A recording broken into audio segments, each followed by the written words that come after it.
that moves us into the next item, which is the EMS presentation by Mr. Knapp from the Pike County Emergency Management. I think we have a PowerPoint on this. This is going to, and Tim will lead us through this, has to do with our expansion of EMS services in the county through participation between the county and the municipalities. It shows that how the county and the municipalities should work together when it comes to emergency issues like this. Though, as we've said many times, this responsibility is really the municipalities' responsibility. It's such a big issue in our county and facing so many of the residents that it couldn't just be left to the 13 municipalities. The county helped and stepped in, allowing them to continue to operate their EMS services. But Tim's going to show us how all of working together has implemented and strengthened our EMS services. Tim, it's all yours. Good morning, thank you. My name is Tim Knapp. I'm Director of Emergency Management at Pike County. We put this report together starting in January. It's still a fluent report because it's the first year of the funding, so some stuff will be updated at the end of the year when it comes to the funding. We couldn't update the funding 100% yet, but we thought it was very important to put a report like this together to show you just how much, changing the structure and the county coming on board for the EMS agencies changed everything. I can tell you, I travel over the state, different meetings I'm involved in and everything else, and it's finally very pleasant to sit in a meeting and listen to everybody talk about their EMS crisis and say, we don't have one. We don't. Do we have an ambulance, maybe out on another call where we got to call somebody else? Yeah, that's called mutual aid. That's what's expected. So I'll start the PowerPoint. If you go to the next slide. Okay. Our intent of this plan was to put together a program to show the differences of what we've done as far as EMS since 2018 to the present 2022.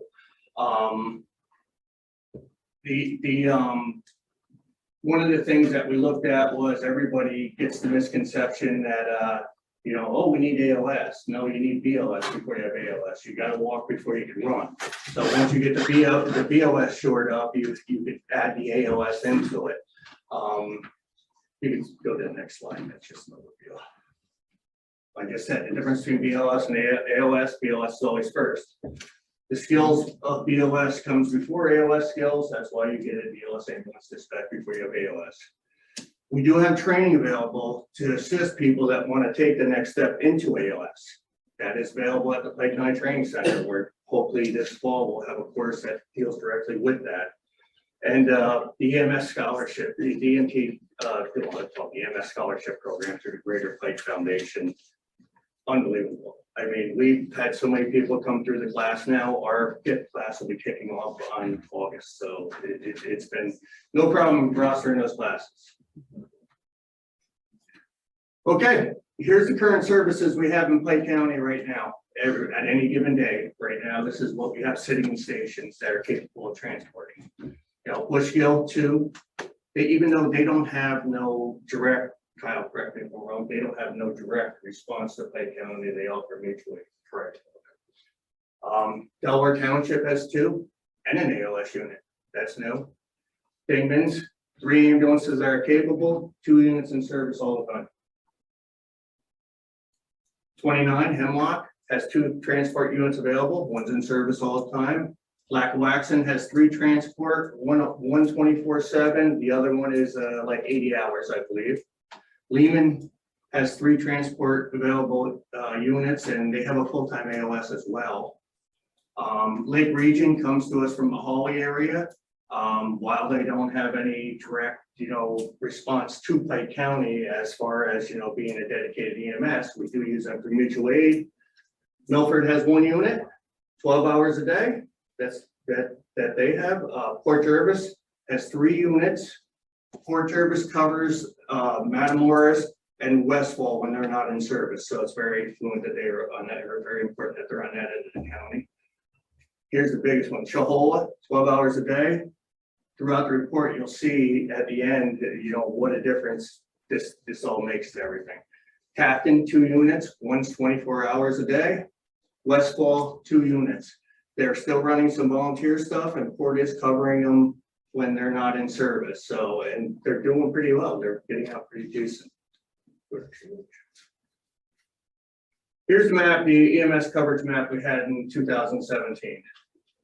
You'll see all the different colors. You know, we have Lac-Waxen up in the top, and then you have Bushkill, you know, down in the south down there.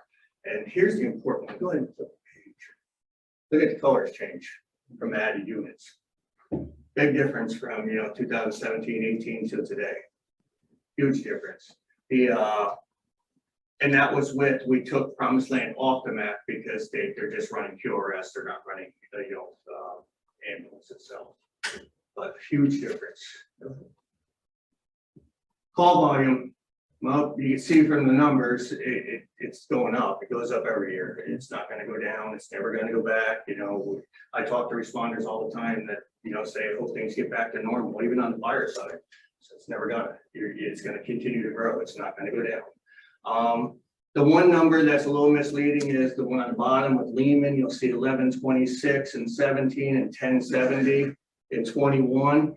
That's because we were trying to get that number's probably not too correct. It's probably more like 1200 and 21, but we're dealing with two different communication centers trying to get those numbers. So it's very difficult for us to try to. I think it's important to note because some of those dispatches come out of Monroe. They do. Right. They And do. I don't think everybody understands that. Yeah. They, if we just brought Bushkill Fire and Lehman EMS over to Pike County, they're 100% dispatch from Pike County now. Doing this report in 21, they were dispatched out of Monroe County. So we missed some of those, don't miss, but we can't count some of those calls because we don't have track of them. This year, 2022, we'll have 100% track. Go ahead. Another big thing, this goes to show you with we had the colored map up there. Look at all the units surrounding us now. I mean, that's pretty good. That's pretty amazing actually. Go ahead. This is the 2018 tax map of what was used and who initiated taxes and what kind of funding they were doing. This is the slide I need to update. I can't update it until the end of this year is over after all the funding is provided.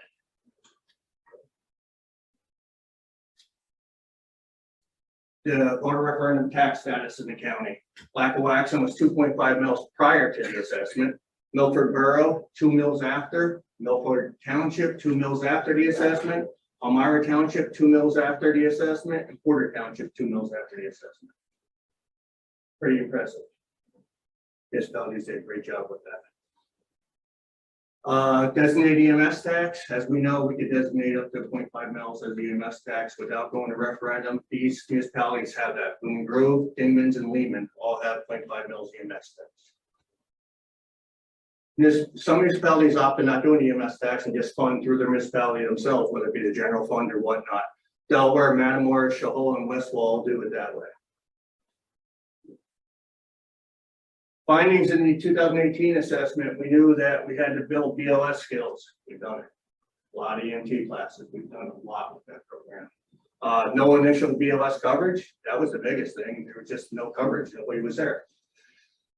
Relying on some ALS services, that's because our BLS services, they need a little bit more training to get where they are today. BLS responding to non-emergent police calls, we still do that. That's one of those culture things you're not going to really change. Coverage time for mutual aid. When you're covering somebody else on mutual aid, and mutual aid when their ambulance is at service, if you're covering when they don't have an ambulance, that's not the mutual aid primary aid. That could be long. If a unit's got to go from Dingman's to Westwall, they're at service quite a while. Financial support for emergency services, that's always a big thing. I think we nailed that, and I think moving forward, we're in pretty darn good shape. EMT candidates not finishing the process for EMT standards, the 2013 standards. We use what's called a national registry. There's legislation that's making headway now to get rid of that. It's doing pretty good, and I encourage anybody to get behind that because this national registry has been a nightmare since the state adopted it. We're actually teaching candidates stuff that we don't even practice in Pennsylvania. It's a mess. So if somebody got smart and there's some legislation out there, and hopefully we'll take care of that. But we've been pretty successful. By the way, I think we're like 65%. Yeah. That don't sound good, trust me, but with this standard of EMS, with this mass registry, that's pretty darn good. Okay. So we're run four EMT classes since this study. CEU trainings, we want to keep everybody at home. You know, they're important, they're working, they got family, they got sports, they got everything else. There's no reason they need to travel outside this county to get their CEUs and their training that they need. So keep that right at home. Lehman, this is the increased services. Lehman, 24-hour paid BLS and ALS. This is since the matching 2 mills. Shahola Fire and Rescue, 12-hour BLS, 6 to 6. Black Waxen added 80 weeks at the Greeley Station. Milford, 12-hour BLS. Bingman Township, 2 24-hour ambulances at 2 separate stations, Log Tavern and Hughes Road.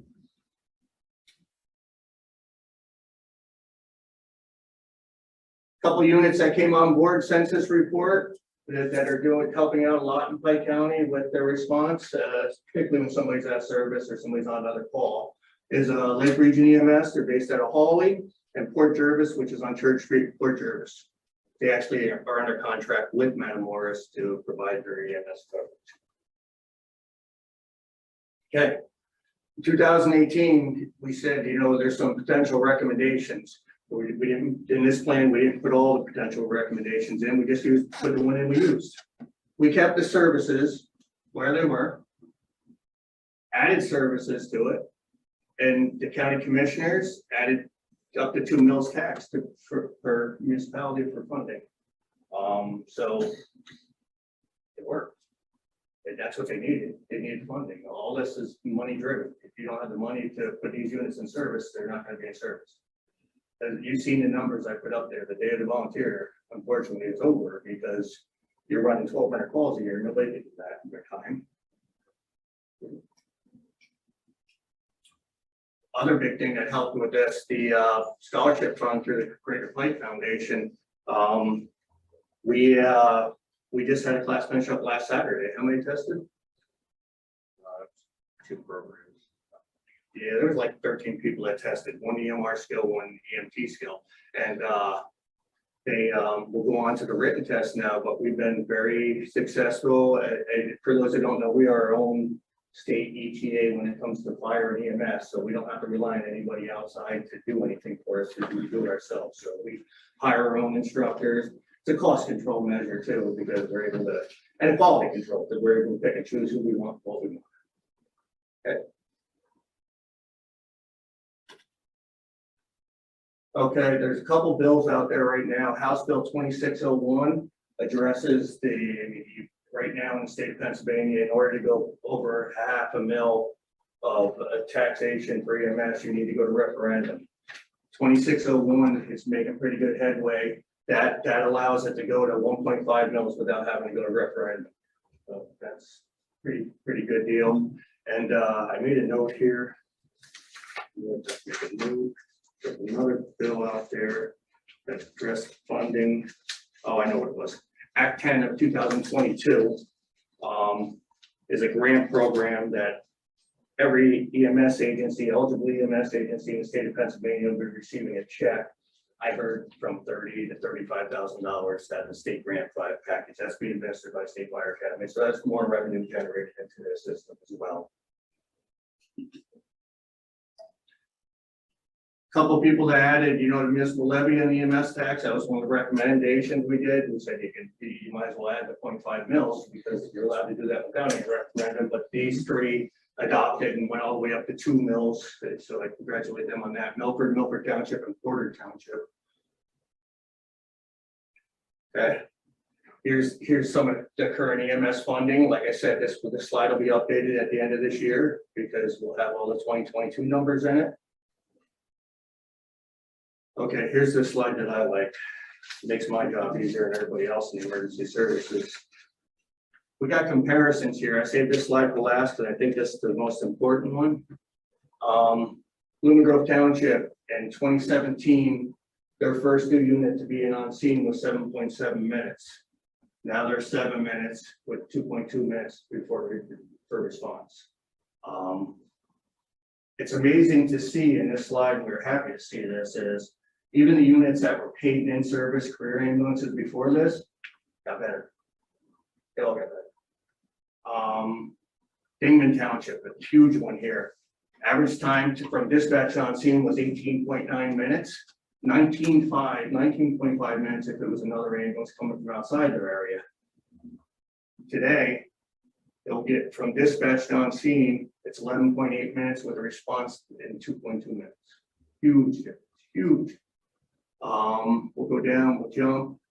See Lehman's blank because they're new and we gotta wait for the times we can generate that. Milford Borough, we're in Milford Borough, 10.6 minutes. If we had to call a cover unit because they weren't in service, it was 20 minutes from dispatch on scene. Right now, today, if something was to happen right now, it's 7.4 minutes from dispatch on scene, response time in 3.2 minutes. Really good. Milford Township, same way, went from 16.2 to 12.4. But I'll show you the crown jewel here. This is kind of ironic. When I put this together, I looked at it. Shahola Township, their first due in 2017 was 27 minutes from dispatch to get them an ambulance on scene. If they're in service today, they are 12 hours. Their dispatch on scene time is 8.25 minutes. That's amazing. I mean, what that does for somebody who needs, especially a cardiac problem, just crazy. Even since and this is the thing, you know, we're not one municipality now that says, oh, I don't really want to go there. This is a county funded operation. So, you know, when somebody says to me, oh, we had to go there, I don't want to hear it. You know, we're getting paid. It's we're one group right now. So I showed those times at 27 and 33 and 17. Right now, since the added coverage with Lackawaxen at 21 and the added addition of the ambulance up in Hughes Road, right up the road, actually that 27 minutes has turned into 19 and 11.5, even if they're not in service. So the system works. It's a twofold and the system works. You know, hey, we're all in together, and that's what it does, is, you know, preserving life. Let's look and see. A couple of them are really off the chart. Westfall 11.6. With Port Jervis, it's 9.6. And this is pretty amazing. Even when they're at service, they're 11.6 right now from dispatch on scene. That was in 2017. In 2022, they're 9.6 if the dispatch is coming from Port Jervis. And even with their volunteers who call the unit in that service, it's 11.8. So they didn't drop off. So that works out real well. But we will be updating this, you know, as the year goes. By the end of the year, we'll have all those financial figures intact. But I just wanted to, you know, present and show everybody that this system works. And you know, it's the credit of these folks sitting right up here. Because I tell you, I go to meetings and people don't want to hear it. And we knew it was going to take money to fix this problem, and the problem's fixed. And even the camaraderie, you don't hear the griping that you used to hear amongst the agencies. Now everybody knows that it's team sport, and this is how we got to do it to get it done. All I got in the EMS report. No, you know, this is the reason we wanted Tim to report on this. We're 6 months into it. And again, just as I said earlier about spending taxpayer money, we don't take that lightly up here to spend that. And, you know, we made a commitment at a meeting a year and a half ago, me and Ron, to spend 2 mils of taxes, which is, you know, $2 million worth of county taxpayer money. But we didn't see any other solution to fixing this crisis. And that's what we were concerned it was going to get. It wasn't going to get any better. It was just going to get worse. And as I've often said at many meetings, it was either going to be the wrong person or the right person to die, and it was going to cause all sorts of bedlam in this county. So, you know, when you see these numbers, these are life-changing numbers. These are life-saving numbers. And also, I didn't realize until you put this out, Tim, the impact that it's had even with our surrounding municipalities. I monitor the calls out of Milford Borough here, and I see them doing mutual aid sometimes into Port Jervis. And I'm sure Port Jervis is respectful of that, because Port Jervis is coming over here. They see that we have an active EMS, so it benefits the entire region. And I didn't realize that so many of the other ones like Lumberland are back into the play. Because I don't think they were really 3 years ago. We send ambulances to Wayne County, I'd say daily as well. Yeah. Yeah, so it's really a benefit to everybody here, and to, solving this, but it took the townships to work with us to do this. And then the training dollars, we can't forget that was private money from particularly two individuals in our county, Jason Oliver and Bill Lovejoy, who stepped up to the plate and saw that as a solution 3 years ago when they put up substantial money. When I say substantial money, between the two of them, $35,000 to $40,000 to begin that. And that came from their pockets because they saw the need as private citizens. So I guess I'll leave it to these guys if they have any comments about it or to the public. Yeah, I would just like to say that we attend statewide meetings, and we've been going to meetings on EMS since I've been involved here. And the content of the meetings hasn't changed. We go to meetings and it's very frustrating. And when we tell them what we did here, they don't want to hear it. They don't want to hear it because they don't want to shoulder that responsibility that we could possibly make an investment in something that is not necessarily on paper our responsibility. It is the responsibility of the municipalities, but there really was no ability for the municipalities to fix the problem. And then the thing that I want to say is to thank the municipalities for working with us and allowing us to implement a plan that we felt strongly about, but you really don't know until it's in place. But I think what you tell us today tells us very loud and clear is that it's working. We'll continue this, and we hope to continue to support as long as we're here and beyond. It's something that's worked, and it's now something that we go to statewide meetings and we boast about and we're proud about.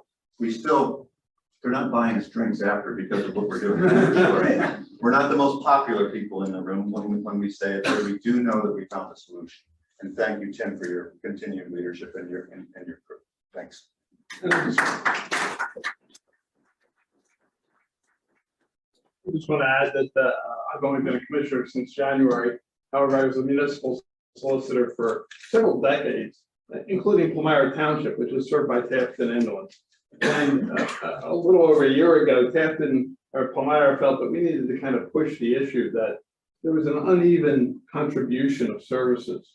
And it was true with Waxman was having the Tom represents also, where we were providing a lot of out of our own municipality calls because it just wasn't adequate service. And we kind of forced an issue and it led to some meetings. And during those meetings, we're like, oh, it's going this way, it's going this way. And I was there at one of the meetings in Blooming Grove. I'll never forget it. It was Eric Gerhardt sitting next to me. And Matt and Steve Guccini was there, my predecessor. And they stood up and said, you know what? We're gonna put some money on the table here to match the millage rate. And I turned to Eric and said, that's a game changer. So I can't take any credit for this. It really is Ron and Matt and Steve Guccini when he was commissioner for saying, we got to get something done here. And they really, just by spending more money, as Tim said, it's all money driven.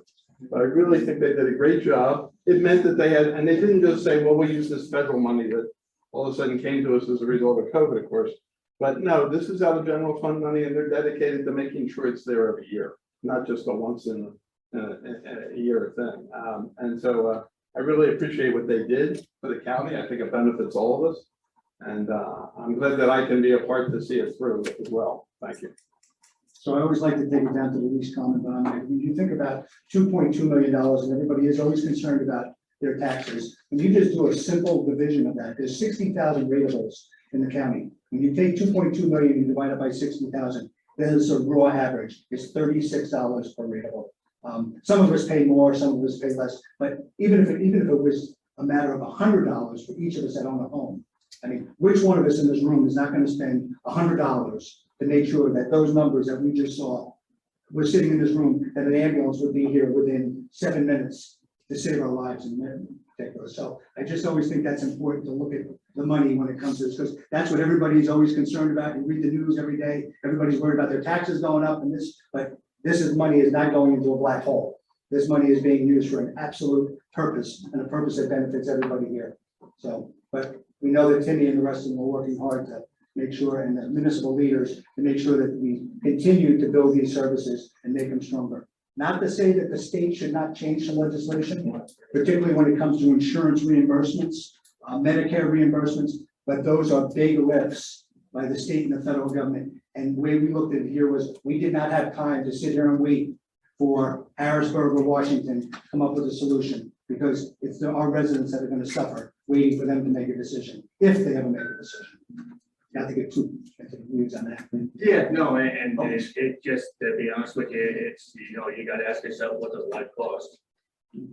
Seriously, what does life cost? I mean, $35 a resident or taxable, I mean, that's a pretty decent insurance policy. I wish I paid that insurance.